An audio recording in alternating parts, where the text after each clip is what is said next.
In this video, we're going to take a look at the song Bolivia by Cedar Walton. It's something that you want to add to your tune list because it's definitely different to play and it's challenging. So for those of you that are looking for a little bit more challenge in your jazz career, this is probably a tune that will excite you. It's not too fast, it's like up tempo, but it does have some interesting chord changes. And in this video, we're going to talk about some of those changes, some of the chord voicings that you want to play and check out. Now, those voicings can also be applied to other tunes. So even if you're not interested in Bolivia, you might want to check out some of these voicings because they are definitely on the modern side. We're also going to take a look at the structure of the tune. I'm going to play it for you through once, and there's a couple of choruses of solo in there. So you're going to want to pay attention to that. All right, let me play it for you, and then we're going to come back and discuss the details.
All right, so let's take a look at the tune on your screen. I'm also going to include the sheet music below so you can download it. It's basically a lead sheet.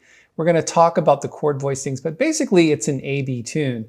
You've got 16 bars of G7. I do talk about soloing strictly over G7 in another video. I'll post a link to that as well. And then there's 16 bars of these really different changes. They don't follow any sort of normal chord change rules, so we're definitely going to have to take a look at that as well. So again, we're talking about a 32 bar tune, and when you play this opening bass line, it's really important to get the fingering right on that. So what I would suggest is these fingerings, which is 3, 1, 1, 5, 3, 1, 1, 5, 3, 1, 1, etc.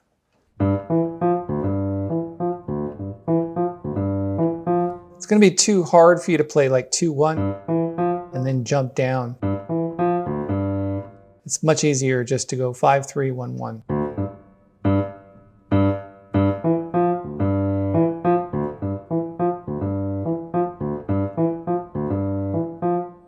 Okay, now that is something that is definitely the most interesting part about that tune. It's this montuno thing going on. And then when we get into the chord changes, let's check some of those out. So the first thing we're going to do is start with this E major 7, and we're going to use hollow voicings, modern voicings for this. So all you need to do is throw down an E and a B in the left hand, and then the G sharp and the D sharp in the right. So you get this. So basically all it is the root position, taking these two notes and moving them to the top. And the next chord is E flat. So you're basically approaching it using the same formula. So you're coming to the E flat here, which is going to be the G and then the E flat and B flat in the left hand. So again, E to E flat. And we're going to follow that same formula, and we're going to move briefly into C minor chord here, where you've got 1 and 5 in the left, and then 3 and 7 in the right. It's basically following the same pattern as the previous chords. And this chord is going to be in fourths. So you're putting C sharp, which is the third of the chord, and then D as well. And you're playing that with the right hand. And just the A in the bass. What a cool sound. And this chord, we're going to use fourths as well. So F sharp, B, and E. Just like that. Because the right hand is covering the third, the fifth, and the seventh. It's great voicing. And we're going to get down into this section here, which is G major 7 to F. So this is kind of like a line cliche.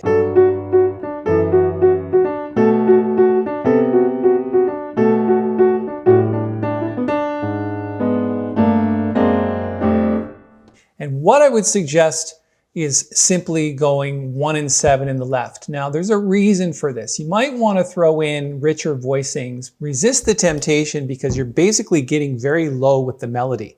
If the melody were up here, you can use different voicings. But because it's low, just stick with 1 and 7 in the left hand and it sounds great.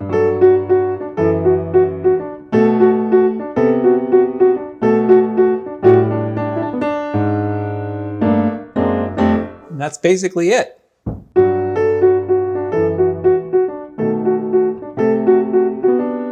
And again, you could put in more notes, but it starts to get muddy. You can't really hear it anyway.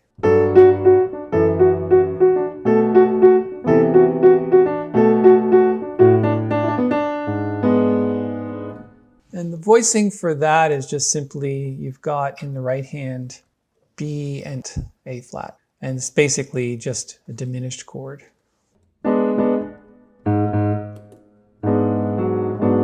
Now you can put the G sharp, the F sharp in there as well, if you want to.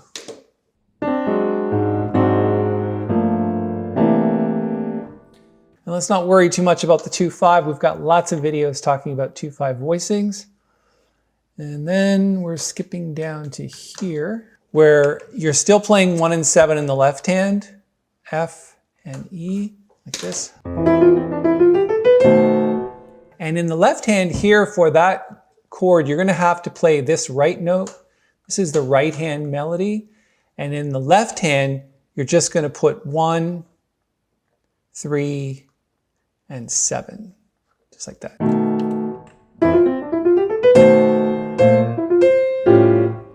And in the last chord, don't worry about the B flat major 7 too much.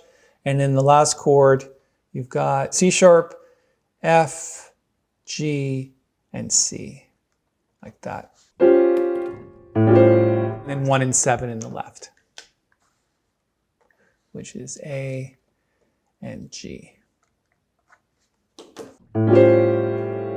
Now what I'm going to suggest is that you go through the video a couple of times and play the tune using those voicings, because they're going to serve you well. You can also use those voicings in the soloing as well, obviously thrown in with some other voicings. But those are the ones that I like for Bolivia. It's a great tune. I hope you enjoy it. Any questions about it, all you got to do is put it in the comments below and I'll be sure to get back to you. If you like the video, give it a thumbs up and please subscribe to the channel. We're growing little by little, and we could use a few more subscribers like you. Thanks for your time.